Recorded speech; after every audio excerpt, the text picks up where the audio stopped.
Good afternoon, Council Member Jeremiah Ellison, and thank you for having this interview with SEIU Local 26. So here we are. First of all, Mr. Jeremiah Ellison. Well, we want to know what in terms of what's been going on since the murder of George Floyd. We'd like to know what are your first thoughts on these 10 days and how they affect Minnesota, the United States, and the world. Well, I think that we've been in the middle of unprecedented protests, and I think that for a long time people have been calling for some kind of changes to happen with our policing here, both locally and there's been a greater call throughout the U.S. And for years, for decades maybe, people have tried reforms. People have tried to say we need more diverse police departments. We need the police departments that live closer by. We need our police to be trained in how to de-escalate a situation better. And I think that this moment we're all learning that those strategies have failed, and that what we actually need is to rethink our entire approach to public safety.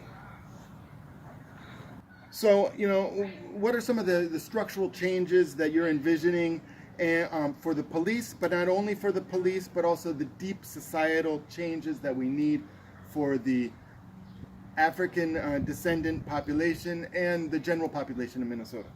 Oh man, that's a big question. I'll start with what I think needs to happen with the police. I think that we can no longer do business with this police department. And I think in addition to that, we've got to ask ourselves, what is their role? What's their purview? Does someone with a gun and training in how to use force need to respond to, for instance, a mental health call? Do they need to respond to a counterfeit bill? Do we need somebody with a gun to respond to a domestic situation between roommates, right? Or something similar? I think the answer is no. But we've consistently given that role over to the police. And we've got to think of a new structure, a new way to engage emergency response. Because those situations maybe do need response, but they obviously don't need someone with a gun. So what do you think caused this, this popular uprising? What are the historical antecedents that you think that really brought about this huge amount of protests, both here and all the many protests that have been happening around the U.S.? In some ways, this isn't the first time this has happened. In 1967 and 68, protests similar to this one swept the U.S. I believe that was largely in response to the death of Martin Luther King, but the assassination of Martin Luther King. But each local event also had its own spark, because this is so common. I think in our current context, with camera phones getting so much better, with people getting so much better at sharing information rapidly, people have been bearing witness. The whole country has been bearing witness for a while. These tragedies over and over again. I think on top of that, people are realizing that not only have the police failed as a concept, but also our economic system has failed.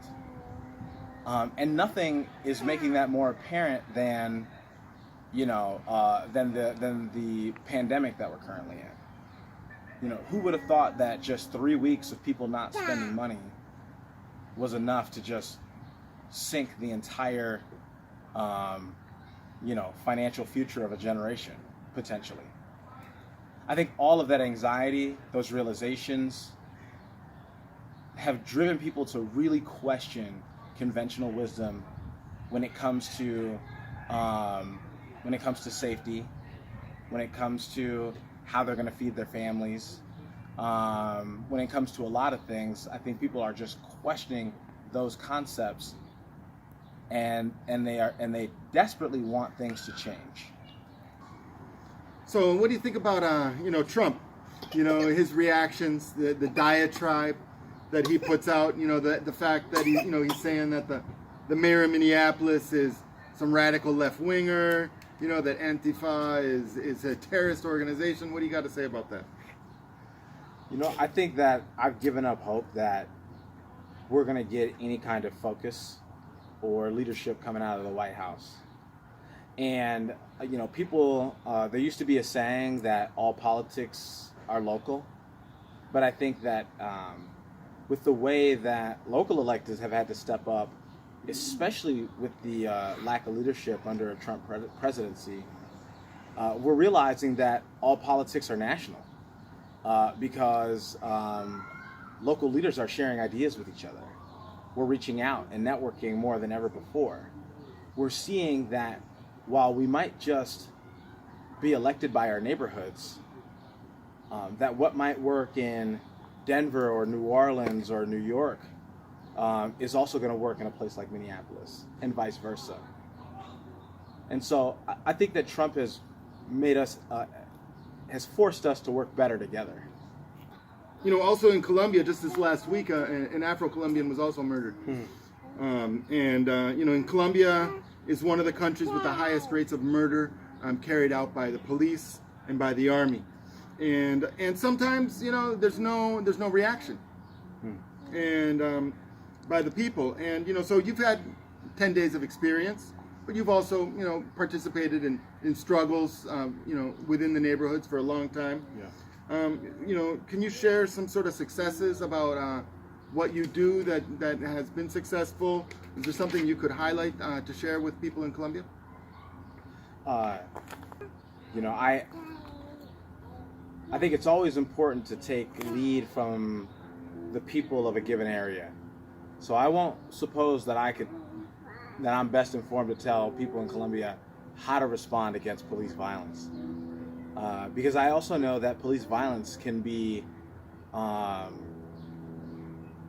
as brutal as it is in America, it can be more brutal elsewhere. And so I think that the tactics have to reflect that brutality. I will say that there's a certain level of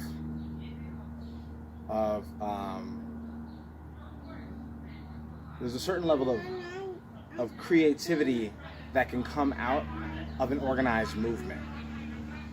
Meaning that people like myself might get stuck in these pragmatic ways of thinking that foreclose ideas that we really need, that sort of foreclose any opportunity to imagine a future without police, a future without police violence. And I think that we really need organized movements to lean into that creativity so that they can give people like myself, elected officials, those answers. I think despite conventional thought, there are those of us that are elected by the people who are willing to fight till the bitter end for a different world. We need that solidarity from the people. If we don't have it, we'll either burn out, sell out, or retire.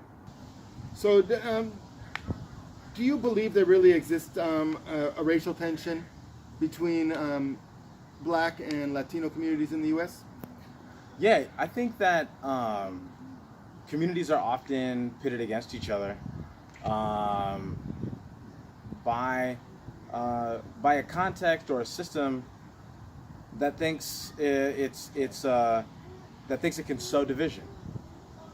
What I mean by that is, often I think that Black folks in America, Latinos in America, also like East Africans and Southeast Asians as well, and indigenous people, think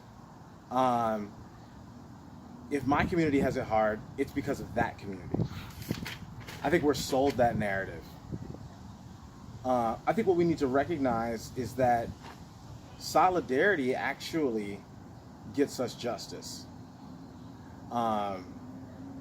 If Black people can't see how our freedom is sort of inextricably linked to the fair treatment and freedom of Latinos and East Africans and Southeast Asians and indigenous people, then we're always going to be caught in a cycle of never quite achieving freedom.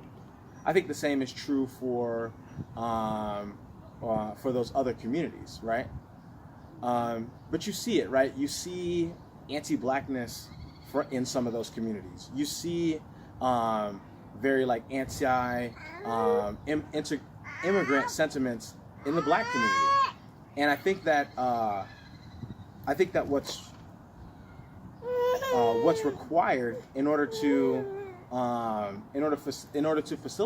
facilitate solidarity is organizing, right? Because organizing helps you realize the things that the struggle that you share, right? And not only the struggle that you share, but the culture that you share. Let's be honest, a lot of Latino cultures are sort of come straight out of Africa as well, right? And so there's a huge African population all over Latin America. So part of it, I think, is even blurring the line on this division between Black and Latino, right? Because plenty of Latinos are Black, including my grandmother.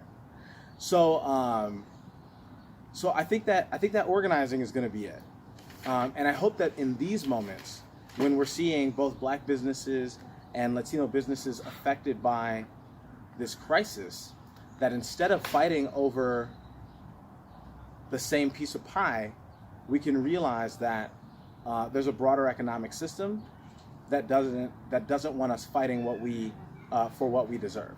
So before we close, just want to congratulate you on all the struggle you've been undertaking recently, all the courage that you've had, the political weight that you're putting around. We also want to mention, of course, the importance of Keith Ellison and that he's now the prosecutor in charge of this case.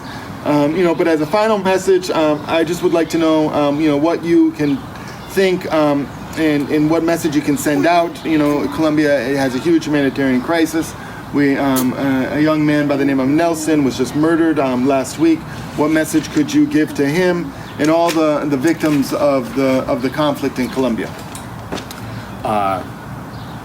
I think it's important that Americans, and maybe I'll say Black Americans, although I don't want to speak for everyone, that we not be insular. Someone once said, U.S. centric. We're not the focal point of the world, right? I once heard someone at a rally say, we're not all free until Black people get free. I think that's got to apply to Black people all over the world and indigenous people all over the world. Folks in Colombia, I want to say that I stand in solidarity with you and that I respect your leadership. And that I want to take direction from the people of Colombia, from struggling people all over the world, and how to best be in solidarity with you. A lot of communities around the world have been in solidarity with Black people in America.